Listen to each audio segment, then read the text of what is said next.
India का सबसे पहला बैंक था द बैंक ऑफ हिंदुस्तान, जो कि स्टेब्लिश किया गया था 1770 में। तो दोस्तों आज हम लोग देखने वाले प्रेसिडेंसी यानी कि एसबीआई कैसे बना, कैसे रीनेम हुआ, क्या हुआ। तो पहले हमारे देश में 3 प्रेसिडेंसी बैंक हुआ करते थे। Bank of Bombay, bank of Bengal and bank of Madras, ठीक है। तो 1921 में क्या होता है कि ये आपस में मर्ज हो जाते हैं और फिर इनका नाम हो जाता है मर्ज होके इंपीरियल बैंक ऑफ इंडिया, ठीक है, इंपीरियल बैंक ऑफ इंडिया। लेकिन अभी इस टाइम पे 1921 में ये एक प्राइवेट एंटिटी होता है। तो प्राइवेट एंटिटी से जब नेशनलाइजेशन होना चालू हुआ, यानी कि नेशनलाइजेशन यानी कि जब गवर्नमेंट प्राइवेट एंटिटी को ओन कर लेती है ना। हाँ, प्राइवेट एंटिटी मतलब था और उसके बाद गवर्नमेंट ओन जब कर लेती है, पूरा होली ओन कर लेती है, तब उसे नेशनलाइजेशन बोलते हैं।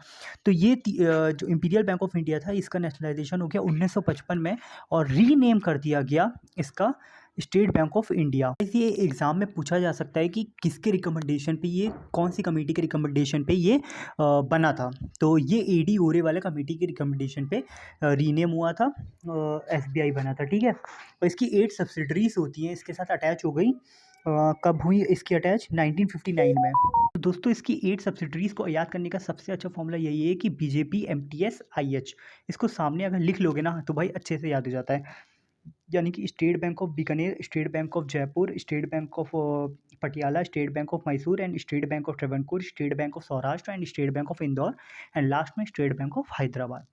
सो गाइज अब देख लेते हैं 1959 के बाद तो सब्सिडरीज अटैच हो गई, लेकिन क्या होता है कि कुछ 5 साल बाद ही 1963 में क्या होता है कि मर्जर चालू हो जाता है। तो यहाँ से हम लोग स्टार्ट करते हैं मर्जर ऑफ एसबीआई, ठीक है। तो state Bank of Bikaner and State Bank of Jaipur ये आपस में मर्ज हो जाते हैं 1963 में। एंड फिर उसके बाद जो कुछ साल बाद 2008 में State Bank of Saurashtra SBI के साथ मर्ज हो जाता है, स्टेट बैंक ऑफ इंडिया के साथ।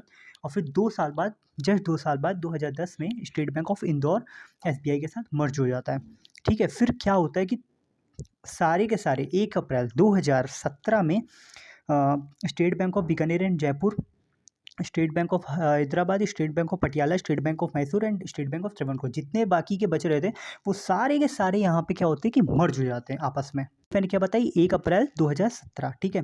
स्टेट इसमें एक और बैंक मर्ज हो जाता है, वो है वुमेन्स बैंक, भारतीय महिला बैंक। सो गाइज ये थी तुम्हारी पूरी एसबीआई की हिस्ट्री, पूरा सब कुछ मैंने तुम्हें बता दिया है, ठीक है। बहुत ही मुश्किल से भाई मिलेगा तुम्हें, एक ही शॉट के अंदर तुम्हें पूरा का पूरा ये हो गया।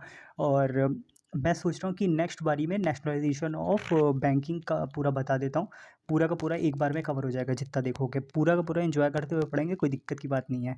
बाकी करंट अफेयर्स हम लोगों को खुद से ही कवर करना पड़ेगा, वो तो मैं नहीं कर सकता।